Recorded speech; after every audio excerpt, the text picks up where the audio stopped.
things. It's not always a smooth ride. Your bike kind of flat. As Ashley Murray lets go, while her son Ashton keeps pedaling. Well on his way to learning how to ride a bike. But there's another life lesson. I was devastated. She never imagined her 5-year-old would be forced to learn at school. And he told me that his teacher made him get his boo-boo out of the toilet. When that happened in March at Crystal Hill Elementary, Murray had a phone call with the kindergarten teacher, Carla Lassiter. She admitted to it and she said that she was wrong for doing it, but she didn't have an explanation on why she did it. She brought all of that to school administration.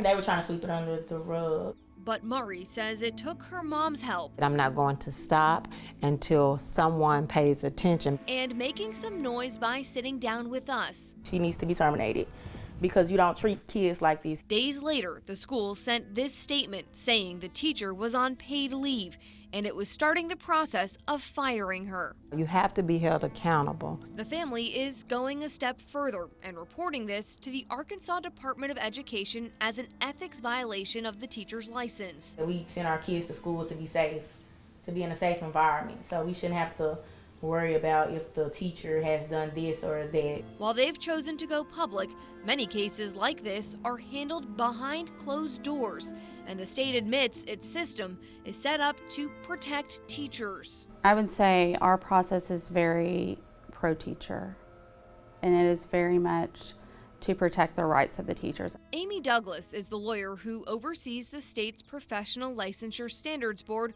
or the PLSB. So we get allegations in on a rolling basis. It's a tiered process. Anyone can submit an allegation, which the board reviews and decides to either deny or authorize an investigation. If the board thinks there isn't enough evidence, the case ends. If it finds wrongdoing, there's two options. The board sends a letter of caution, which, like every step before it, is kept confidential. Or the board could take public action. That ranges from a written reprimand, probation, suspension, or revoking a teacher's license.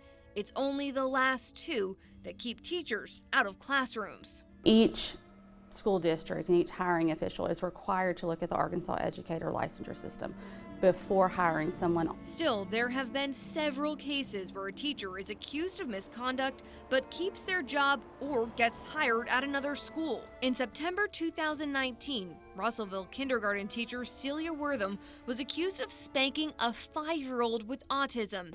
His mom pointed to witness statements by multiple staff claiming they heard Wortham call the student a bad boy, followed by a hit and crying. How dare you? That's my child, not yours. The state investigated and found Wortham had physical contact and inappropriate interactions with a student. The board chose to give her a written reprimand. That doesn't show up on Wortham's license, and the district moved her to a preschool classroom. There's this cell phone video taken at Valonia Middle School showing then Assistant Principal Tim Bullington grabbing an 11-year-old on the bus and hitting his head on the roof. The boy's mom told us it was because her son wore a knit hat on a morning when temperatures dipped below freezing, but Bullington said the hat wasn't allowed on the bus. He was snatched up like a rag doll. No matter how you spin it, you do not put your hands on a child. In this case, the state won't say if it even received an ethics complaint or opened an investigation, since no public action was taken against Bullington. He since moved on to a new school district and now runs the athletic department in Heber Springs. The families in both cases are trying to take the teachers to court. The way everything is set up right now, do you feel confident that no cases are slipping through the cracks? Absolutely. There are multiple ways that teachers are held to higher standards. When a teacher is deemed guilty, finding out what happened gets complicated. The website to search a teacher's license shows if it's currently on probation, suspension, or if it's been revoked. Under state law, you'll only find out more about what happened here in limited cases involving sexual assault. Everything else is on a separate webpage that lists hundreds of actions taken against a teacher's license. According to the board, these have an expiration date. Once a teacher is off probation or suspension, the order gets taken down.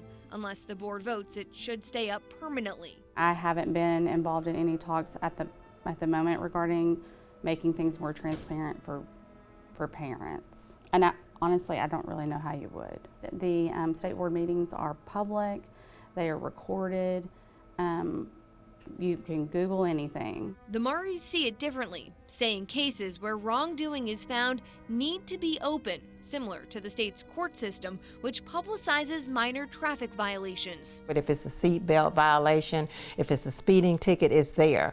What makes the teachers different, especially when they've broken rules?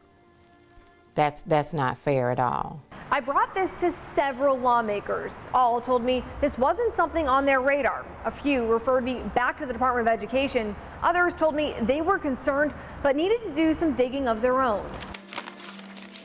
The Murrays never expected this spotlight. They sent them from Vancouver. But hope it will lead to change in classrooms across the state. But I think some laws need to be changed where teachers are concerned. At last check this school year, the PLSB received 106 allegations of ethics violations. Since July of 2015, that number goes up to 1,036. Of those, every year, less than half lead to public action taken against a teaching license. We were able to get all of these numbers because we asked for them. Right now, there isn't any requirement that those totals are published in the department's annual report. Back to you.